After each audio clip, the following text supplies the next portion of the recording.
You're listening to NorthWoods Church Matters, a podcast of NorthWoods Church in Evansville, Indiana, where we discuss why the local church matters and things that matter to the local church. I'm your host, Matt Higgins.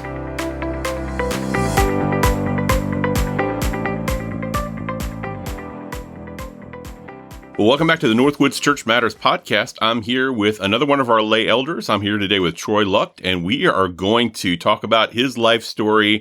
But right off the bat, you are wearing a Cubs hat, and I'm so sorry, Red Sox for life, baby. See, I'm a Red Sox fan as well. You're not the enemy. Yeah. I'll just leave it at that. I feel the tension leagues. now. Yeah, no tension. Cubs have had a theme with me since I was super young, so lifelong fan. Yeah, where did you grow up? 3.5 hours from here, about 2 hours south of Chicago. So you get it honestly. Yeah, I didn't come in the last few years when they started being when they were bad, I was still a fan. So a little town called Milford, Illinois, right on the border of Illinois, Indiana, town of like 1,700 people and 37 in my high school graduating class. So Wow. Really small, podunk, little town. How did you get to Evansville?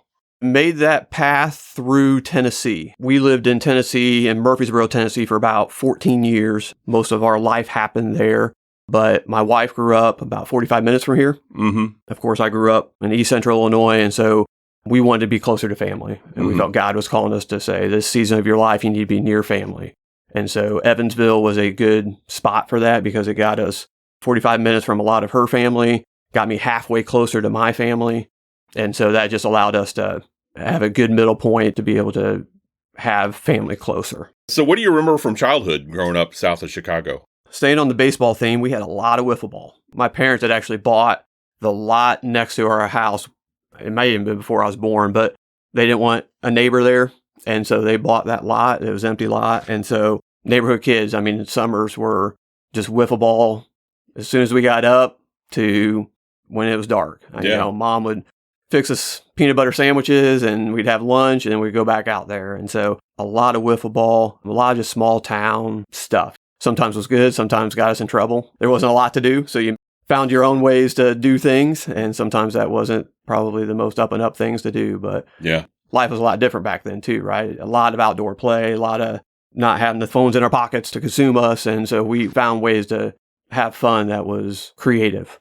Yeah, I never wanted to be inside growing up. Right. That was almost punishment to be inside when everybody else was playing. It is 100% different today than it was then, because I agree with you. Hey, as soon as I got done, I want to get on the basketball court or get on my bike and go to my friend's house and we go do whatever that was, right? Yeah, the freedom of riding around the neighborhood on a bike. No helmet. No helmet. Yeah. I hardly see any kids riding around on bikes anymore. That's true. What is your first experience with church? So I grew up in church, grew up going to a Lutheran church. My parents still go to the same church that we grew up in. So grew up there, but I personally did not have a relationship till later in life. Hey, this is what we do. This is who God is. This is who Jesus is. It's all head knowledge. Mm-hmm. Being Lutheran, you grow up and you go through confirmation or catechism. So the knowledge I had was good, but that's what it was. It wasn't a relationship. It wasn't having him in my life. It was all just head knowledge. What were you like as a teenager? So that small town, a lot of things revolved around sports and stuff like that. So it's about probably 16, get your license, you realize, all right, sports aren't going to be my career, and I'm going to be responsible for college. And so things turned into, okay, I need to work. I need to make some money because I'm going to be responsible for some college costs coming soon. So there's a lot of work that I did. Started off working in cornfields because, again, we were in small town USA. Did a lot of that. Worked at a movie rental store. Oh, yes. Remember those actual VHS tapes? And you really hated it when people didn't rewind their tapes. 75-cent charge. Wow. So we were sticklers on that. Now, if you're a frequent flyer, you came in a lot, you got the pass. Mm-hmm. Did that all through last 2.5 years of high school. And so I was tagged with a title, NGS, Nice Guy Syndrome. Uh-huh. So I had a lot of friends up through maybe middle school. So our schools ended at 8th grade as far as middle school. And then you went to a separate high school for freshman through senior. People made different choices once you got into high school. Mm-hmm. That broke some friendships there just because they went past and that I didn't necessarily want to go down. So, the friendship piece of it, again, you're a small town, right? You know everybody. It's like Cheers. You walk anywhere. Everybody knows your name, your family history. That's right. And so you do anything, anybody sees you do anything, they know who your parents are and they're going to call your parents. Yeah. You're one step away from any trouble if you're going to get into trouble because everybody knew who you were. Do you have a small town syndrome that your hope as a teenager was, I just got to get out of this place? There was a piece of that just because there wasn't a lot to do. I mean, when you got your license, what'd you do? You rode down the 2 main streets in town, or you parked at the parking lot and you hung out with people, or you went out and did stuff you shouldn't do. There was nothing else to do. And I didn't have the money to go drive and do stuff either.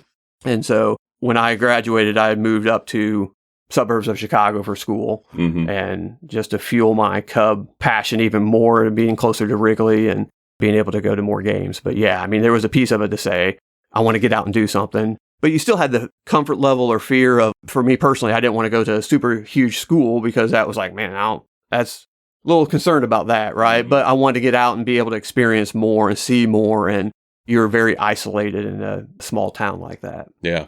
So how did you come to a relationship with Jesus? As I mentioned earlier, grew up in church, didn't have the relationship with him. And so it wasn't until actually I met now my wife, Amber, that I was like, there's something different with her. I hadn't seen that and I hadn't recognized that before. And so, and again, because I didn't have that relationship with Christ when I went to college, I wasn't rooted. I didn't have the foundation. The times that I would go to church were minimal at best when I was on my own because I didn't have, that desire because it was all head knowledge. I once had a pastor tell me that the farthest 12 inches that you'll ever see is between your head and your heart. That's true. As I think back on that, that's 100% true for me. I had it all in my head, but it wasn't in my heart. And so with Amber, I saw that difference. I saw that she lived her life in a way that included God into everything she did, and it mattered to her. As we got to know each other, I got to know what that meant. We did the long distance thing, but when I would go visit her and go to church or go to her Bible study and see that, I was like, man, this is different. This is not what I've experienced. And so through that process, I realized the gap that I had between my head and my heart through that process of understanding that I needed him as a savior and to have a personal relationship with him is how I came to know him as my Lord and Savior. That's awesome. How did you meet your wife, Amber? So tying back to the Cubs, of course, right? Because I have to. I lived up near Chicago at that time and going to late Cubs game, I lived out in the suburbs, so I would have to take a train ride home. Last train of the night, I was like, man, I don't want to miss my stop. So found people who went to the Cubs game because they had Cub jerseys and stuff on. So struck up a conversation with them just mainly to stay awake. Became friends with them who were actually classmates of Amber. She was up in the Chicago area getting her degree for her physical therapy.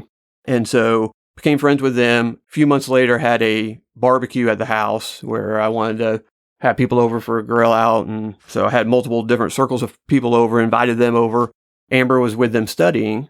And so they brought her with them to the house. But unfortunately, I didn't get a chance to talk to her because I was playing host, right? I was grilling. I was making sure everybody had everything. And, as a single guy, you're doing it all. Yeah. I mean, that play in the Dude playbook it's an easy play, like, because it's not really a date because you got other people over, but then when you're the host, you can't actually get a lot of one-on-one time. No, and she didn't know who I was. She had no idea. It's the first time she'd ever even heard of me, I think. And so, but I saw her, I was like, that's a cute girl. I need to talk to her. Never got the chance. Yeah. So they all graduate a couple months later. Everybody goes their different ways, different states and all that.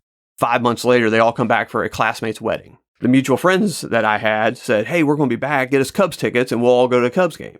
I was like, of course. That's what we're going to do.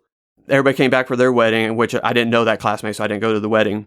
Cubs game was the next day after the wedding. Amber had decided to go to the game, which I didn't know she was going to go to the game. I had just gotten a bucket of tickets for everybody. The game got rained out.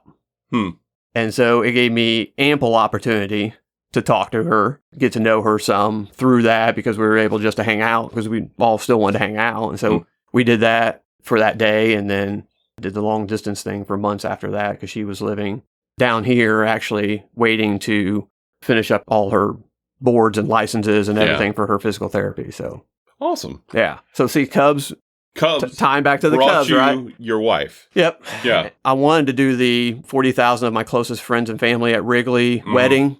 She wouldn't go for that one. Oh, man. Missed opportunity. Yep. After you became a Christian, What was your greatest struggle? How did you struggle?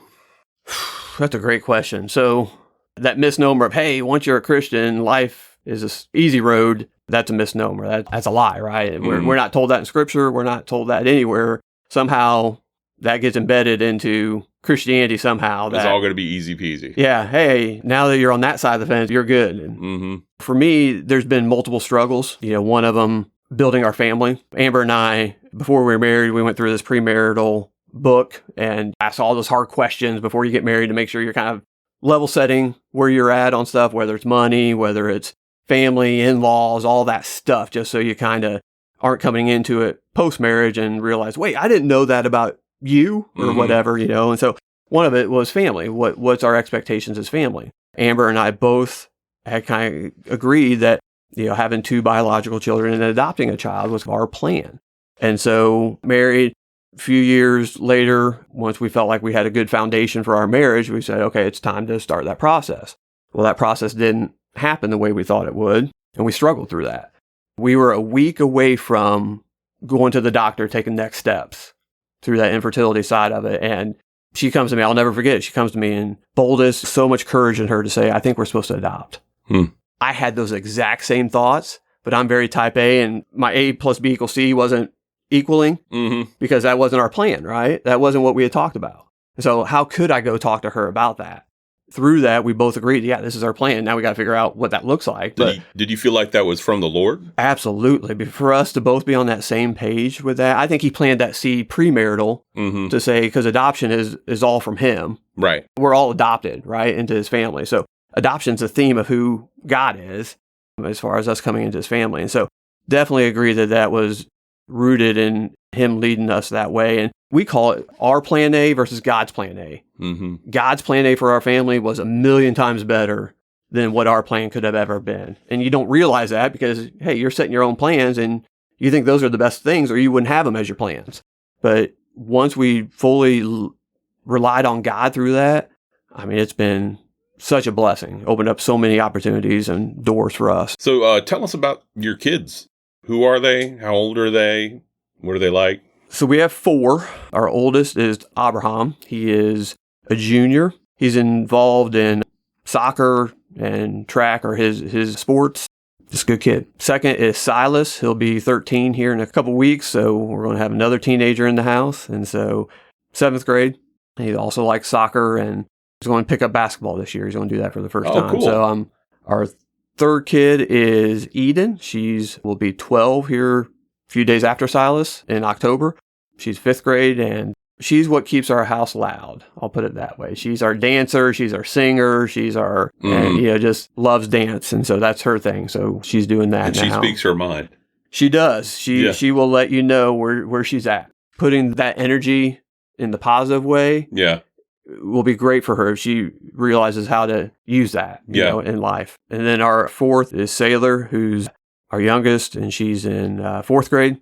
She's doing soccer as well. Is our critter lover. She hasn't found, I don't think, a critter that she doesn't like. So cool. She's already talked about, when she's married, all the animals that she'll have. And I was like, well, you may need to find a farmer or at least some land to be able to have what you want there. So. That's fun. Yeah. I know all your kids are from Ethiopia originally, right? That's right. How did that decision come about? Was that something y'all intentionally did, or was it the Lord working through that?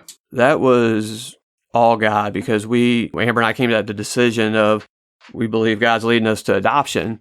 We didn't even know what that meant at that point because we weren't mentally there. We just knew that that's where he was leading us. And so we started reaching out to folks, and we lived outside Nashville, Tennessee at that time. And so that's a big adoption community, orphan care community down there. And so we believe God had us there to help us through that process. And so we did not know one person that had adopted from Ethiopia when we started. Wow. The church that we were going to had a guest pastor from Africa. Amber was already there. She had done the research. God reveals things to Amber before he reveals them to me. So she knew Ethiopia before I was on board with Ethiopia. After that speaker, God says Ethiopia to me. Clear as day. I told her as we were walking out to our vehicle, Ethiopia. And so that's kind of how we chose it. And then we got connected with other families that were other places in Tennessee and other places across the country that was using our same adoption agency, build our community, in those ways. What advice would you give to somebody that's struggling with infertility and considering adoption? So bathe it in prayer. I believe you're called to adopt. A lot of families do it because of the infertility side, but you want to make sure that that is the path that God has for you. Yeah. As we've talked to a lot of families, fear of the unknown and financials.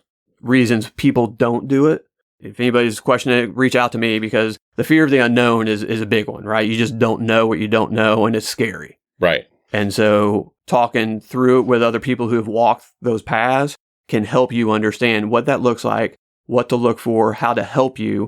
And then the financials, there's opportunities out there through grants and other means to be able to help you in that too. So, I mean, the fear of the unknown one's kind of an interesting thing, right? That people often think it's more of a crapshoot in terms of adoption, in terms of what is the kid's medical history? Is there something hidden that we don't know about? Do we have all the information? Are there any behavioral, emotional type of issues? But in terms of our own children, if they're biological children, it's the same thing. You have no guarantee. You have no guarantees about anything at all. That's right. And so that's part of that conversation, right? Yeah. To say, now if the child, for us, Abraham, came home later, so he was 12 when he came home, you're processing things differently. You're learning things differently about what does it mean to bring a 12-year-old home versus a newborn or a baby. So that there are differences there. But again, it's what's God's call on your life and your family. And Mm-hmm. so we 100% believe that God's call on our family was this, and He's opened, our hearts up to Ethiopia. That's our second home. We've done mission work there. We got partners there that we connect with and want to get back. The state of the world hasn't allowed us to do that over the last few years here, but both Amber and I long to get back there to hug some necks that we know and to help them out there. Yeah. Well, I pray that you get to do that. Yeah, we're hoping soon, maybe next summer. So what is God teaching you right now? It's easy to say, like, spending time with Him, right? And so it's easy to say that, but being committed to that, not just necessarily in His word to be able to hear from Him there, but truly spending time with Him. If He is my best friend, how do you interact with your best friend? You want to spend time with him. You want to hang out with him. You want that relationship. And so I feel like that was something that was lacking with me. And so over the last few weeks, I've intentionally said, okay, lunchtime, because a lot of times I would just, at work, I would just grab my lunch out of the fridge, heat it up, stay at my desk, eat while I work, and just, because there's always work to do, right? Yeah, yeah. Now I'm intentionally saying, I need to go out. I need to go walk. I need to go spend time talking. Yeah. And listening. Yeah. And when you're younger, like in your 20s, and you read about Jesus going and finding a quiet place and going off to pray by himself, you're like, why would he want to do that? And then when you get into your 30s and 40s and you have kids, you're like, oh, that sounds great. There's a quiet prayer closet. What are those? Where is quiet in my house that I can go? That's right. So, I work downtown area, so walking on the riverfront is something I try to do as often as I can over lunch, because it's like one of those things that allows me to clear my head, but also spend that time with him to say things that are on my heart, things that are worrying me, and then take that time to just be quiet. Mm-hmm. Is there anything you want to speak to me and reveal to me, and have that opportunity to do that? Because to your point, quiet doesn't happen outside of that usually. Oh, yeah. Yeah. Even if you plan quiet and you have children, you never know. It doesn't always play that out. Yeah.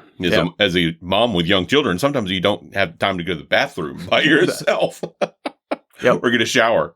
That is true. All right, man. Well, let's do some fun questions. So what is the first concert you ever attended? You'll laugh. Ted Nugent. Oh, yes. Jackal. Oh, wow. And Slaughter. Oh, man. What a lineup. Yep. So Nugent was part of another band named during that time, which I don't need to say. It was, yes, I know which one. Yeah. So that was what he was part of at that time. Yeah. And so that was my first experience of a concert about 30 miles away, the biggest town that was nearby our little small town. That was my first experience of a concert. Interesting. Wow, what a hair metal lineup that was. It was. Again, small podunk area. Yeah, I saw Kiss one time, and the opening act was the Nuge. He was wild, man. Like, did he have his deer? Did the deer come up and he have his bow and everything? Yeah, he had the bow and the loincloth. picture of Hillary Clinton and he was shooting like flaming arrows at the picture of Hillary. Wow. It was a show. That's for sure. Yeah. Back in the early 90s, it was deer that came up behind the drum set or something like that. And that's what he actually shot was. Yeah, I think that he wrote an anti-Hillary Clinton song, and I think that at the end of that song, he shot arrows at Hillary. Interesting. Yeah, I'm not endorsing that whatsoever. No. Don't shoot arrows at anybody. Nope. What is the worst food ever? Tuna in a can. I could see that. I can't even get past the smell, let alone thinking about eating it. I had a coworker who would fix his meal at his desk and mix whatever he mixed with tuna every day. And it was right next to me. And so that smell lasted all afternoon. The worst. Now they have that stuff in a pouch now, too. I've seen that, and I stay away from that, too, because it's not about the packaging to me. It's about the content. Yeah. Any sort of canned meat really is. Yeah. They have to put so much salt and preservatives in there. None of it's really great. It's not how God intended it, I don't think. No. My grandmother used to eat Vienna sausages, regularly. And, she's from South Carolina, so she pronounced it Vienna sausages. And so we still pronounce it like that in my house to this day. That's fantastic. Who is someone that you miss? Grandparents. I think we've heard that from other elders. But, we moved here to get closer to family. And so my parents, Amber's parents, and our kids knowing their grandparents, and all my grandparents are gone, and as is Amber's. And so you start thinking about your kids didn't know their great-grandparents because they weren't here at that time. And just, being able to know the history more. And, as you get older, you're like, man, that stuff's important to know some of those stories. So I'm trying to get them out from my dad now because, there'll be a point in time where that won't be a possibility as well, too. And so it makes you think as you get older, that stuff becomes more important to you. Yeah. What profession would you like to try other than the one you currently have?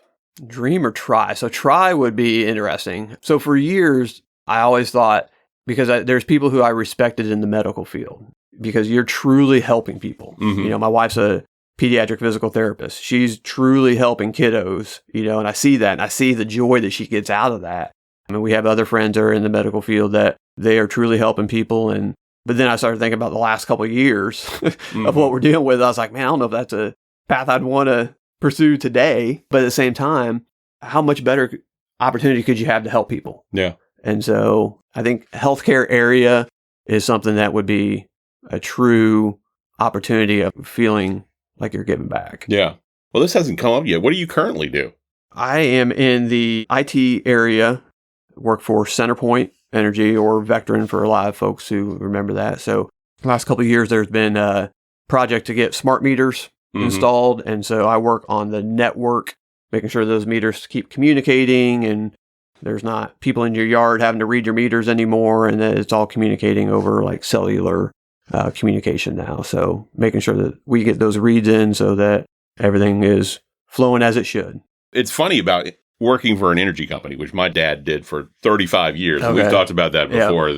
But those energy companies, they change their name like we change underwear. And we always kind of look forward to that as a kid. Like whenever Virginia Power or wherever it was that day changed names, Dad would come home with hats and swag and T-shirts like, here's free stuff. Yep. We changed names again. Yep. It was before my time, but it was known as Sigico before Vectren. And then it was just consolidation that happens. And CenterPoint Energy out of Houston purchased Vectren. And so that's where the name change happened there. So it's a fun job. It's a challenging job. So what do you do to relax? Do you relax? I was going to say 4 kids, relax. I'm not sure if those go together. I enjoy watching my kids do their thing on the soccer field or the dance. When the opportunity arises, it's fun to get out in God's creation and do some hiking. And Amber and I try to do that when we can. Those are sometimes few and far between opportunities, or date day or something like that, where in-laws can watch the kids or something like that. But being able to get outside and staying with that outdoor theme, even from the childhood days is still something I enjoy. That's the benefit of living close to parents, that you can always ship the kiddos off, have a date time, and just reconnect. That may or may not have factored into our decision to move closer to, just to have a support team around us too, that was family, and for our kids to know their family and get to know them well before getting done with high school and moving on to whatever that is next. And then a lot of times you lose that family connection, especially if you don't have it to begin with because of distance. I mean, distance just creates distance, in a communication perspective as well. I don't know about you, but I definitely have early empty nest syndrome that Gwen is 16 and all of a sudden we have, we're not totally free from children, but, we have the opportunity she can take care of herself at home. And so we can go out and do stuff now. You have natural babysitters now too. True. I had somebody tell me not too long ago about how many years of teenager life they were going to live between all their kids. And I started doing that math between our oldest and our youngest. And it was way too many teenage years that we're going to have to deal with. So you're going to have 3 teenagers in your house at the same time. In the next year. Yeah. We will have 3 teenagers. Yeah. It will be interesting. Yeah. Pray for Troy. Amen. What is your favorite music album? I'm not a big album guy. A lot of playlists. So Spotify will be, there's a Played on Sunday, which is a big playlist I listen to that, they take songs played churches across the country and update it every week or month. And so I'll listen to that a lot. But something that really helped me, and it's something I go back to a lot, Andrew Peterson's Counting Stars and Light for the Lost Boy. Those are 2 albums that he put out years ago, but those were powerful. He's an amazing songwriter. Yeah.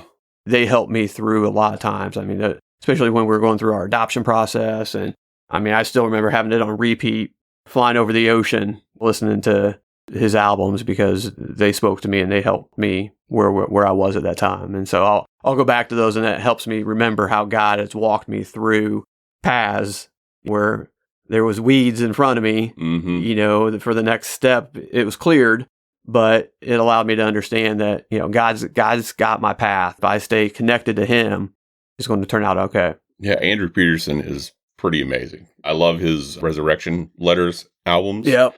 As an artist, the guts of actually putting out the Resurrection Letters Volume 2 before you put out Volume 1.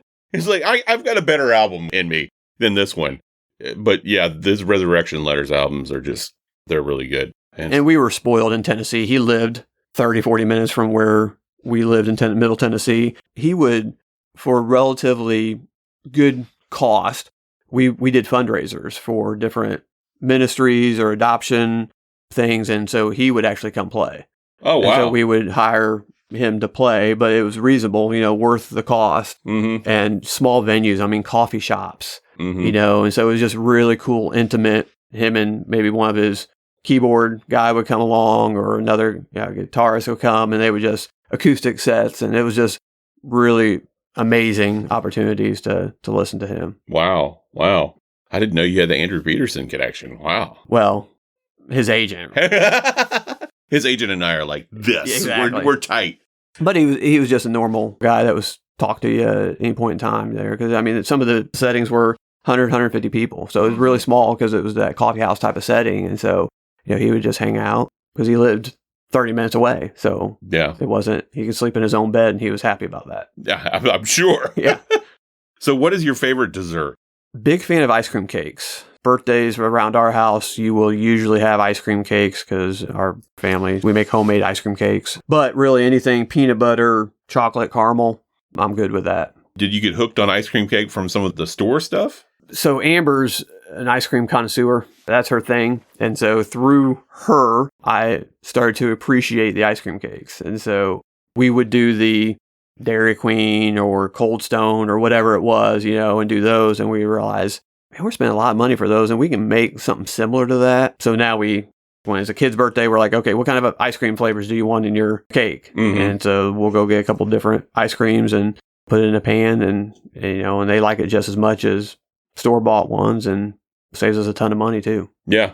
Wow. I didn't realize y'all were ice cream cake people. Yeah. But my only experience with ice cream cake is some of the store-bought ones that are kind of corny, the Cookie Puss or Fudgy the Whale and things like that. Yeah, we'll do like coffee ice cream layer and brownie batter or something just mix it up. We get some weird combinations because the kids try some different things, but by the end of the day, it's still ice cream, so it's still good. Yeah, for sure. Yeah. Troy, thanks so much for coming out and sharing your story. And we've got more stories from our elders to come. So stay tuned for next week for NorthWoods Church Matters.